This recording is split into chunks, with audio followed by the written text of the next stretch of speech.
So, Oriana's gonna be 1-2v1. Here's the flash flay! Ooh, flash flay from MIA. There was a war to the brush and anything, but Golden Glue goes down. Aggressive play for compLexity in the early game right here. Picks him up first blood for Chuper. The bottom lane doing what he can. What do you think about this Renekton versus Karma matchup here? I think it's like Richie Rich nothing. goes to the trade. Yeah, I think it's like nothing I've ever seen before, as Richie Rich does force a lot of mana out of Prowly, but Prowly might actually be able to force a kill. There's a stun going down at the same time. A lot of Mortis wind up going down in the mid lane to an ignite, and it's a double kill right there in the bottom, as it is going to be Renekton and Karma trading kills with one another. I guess it's actually like more of a double homicide rather than a double kill. Not being able to apply pressure there means you can also kind of go and put map pressure on compLexity early on. Like you said, that blue buff on Oriana, although it does give her some sustain, makes her a primary target for MIA. Hook City going down right here. One more auto attack from Chuper, and all of a sudden it's a blue buff Corki that's going to be deadly in the mid lane. Did we talk at all about how MIA is kind of a godly thresh? Did that come up? I felt like that come up. 56 compared to the 47 of Corki, who's now rotated up here. So we'll see how they go in the head-to-head. That's in this over the wall, doesn't connect, but Chuper wound up Valkyrieing over anyway. Kenny does have to use his flash to get away from that one. All he wanted to do was recall Malphus. They just won't let him. And MIA still won't let him. He throws out yet another ward. He's gonna pull Chuper in. Doesn't land the flash flay. No, but they do land the kill there. Phosphorus Bomb seals the deal. Now they're on the body drop. MIA, there's the death. Past the minion, gets it in there. One rocket and another hit from MIA. There's another kill for compLexity's duo lane. 2 kills for none in that circumstance, and they are on point today. Granted, its score is still only 5-4, so they've been keeping up pretty much with what compLexity's MIA and Chuper have been doing, but let's not forget, a lot of those kills are going on to the AD carry, who jumps in right there on the Sicko Scott. Lantern goes down. MIA with a flay in the brush, and the kill's gonna go over the Chuper. That's a killing spree for Corki, who we said is gonna have to provide a lot of power for this competition for compLexity. Just been spot on. I mean, they've been able to make plays all across the map. That time, MIA didn't even have to be the one to initiate that one. As we see, probably chunking people down. Mega Zeros here from the side. Yeah, the equalizer goes down. ICanEU and Body Drop both going to fall. A kill picked up for each solo laner on compLexity. So they've now joined the scoreboard. Welcome, guys, to this kill fest here. 8-4 is the score in favor of compLexity. And like you said, their movement on the map is key. They are doing it spectacularly right now. And in poor infinite odds, they just can't react in time to where compLexity is. compLexity is making proactive movements on the map. And infinite odds, they have to respond. Sicko Scott repels into a minion. Gonna try to land a cocoon onto MIA, does want it connecting. Richie Rich goes in, there's the command shockwave, but the box goes down. Turnaround for compLexity's not quite there, so they are going to respond with a kill of their own after losing 2.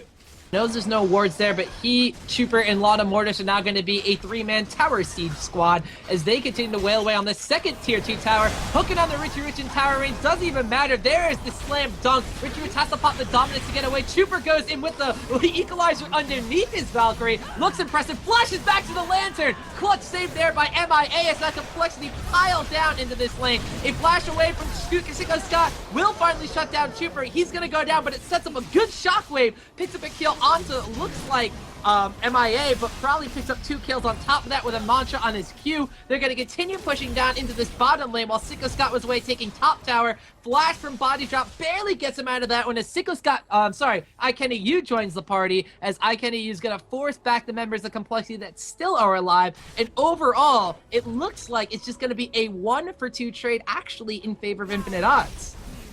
See Pilot right now trying to take an opportunity again, get a little bit of extra farm. He might get caught out here. ICanEU is in the area. Golden Glue is there as well. Probably maybe in a little bit of trouble here. Gonna speed himself up, trying to get out. Well, the dissonance goes down to slow him, but there's the tether going out. Probably gonna have to force the command protect out. In comes Richie Rich, but probably goes on a rampage. That's gonna wind up taking him down, but now KennyU, he's after that bounty, but probably with the mantra on the W, he's gonna heal himself up. Flash throw from ICanEU. There goes the chain of corruption, and a shutdown comes out right before MIA's Lantern can reach him. Probably wants to give a killing spree over to Varus. Tower alive. Yeah, this outer tower will end up going down, but at what cost? As Richie Rich has to run away. No dominance. He gets hooked back in by MIA. Sicko Scott repels up as well. Is he going to go down? Chuper's going to Valkyrie over, get that kill. Lotta Mortis already going onto Richie Rich. The slows come out from the Electro Harpoon. Lotta Mortis runs away, and the Equalizer comes down for the execute right there. ICanEU gives up his life for a double kill for Chuper, and compLexity marching across the map, turn around to tower kill in a 3-for-none trade. And it looks like they might be moving towards Dragon here, Malphus. That's just respawn, and it's all compLexities.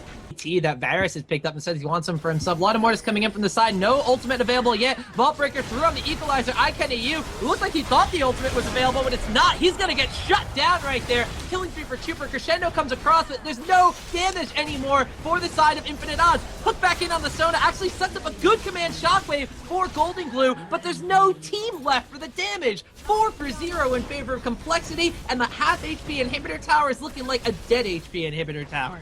Infinite Odds was warning, but they are not going to stick around for very long with compLexity hot on their heels. There is one outer tower left, and that's in this top lane. Scott has to repel to get away. He's going to wind up going back into Mortis after he goes in, but the Assault and Battery is down, and iKennyU is gone. In comes the Equalizer. Body Drop's going to drop down low, as is Scott. They're flashing after Golden Glue. The Vault Breaker goes down. Now Richie Rich, the only member of Infinite Odds left alive. Dominus is ticking, but his life is dwindling. There is the ace. There is a surrender, and compLexity finishes it with a 5-0 fight in style as Infinite Odds taps out at the 21.5-minute mark.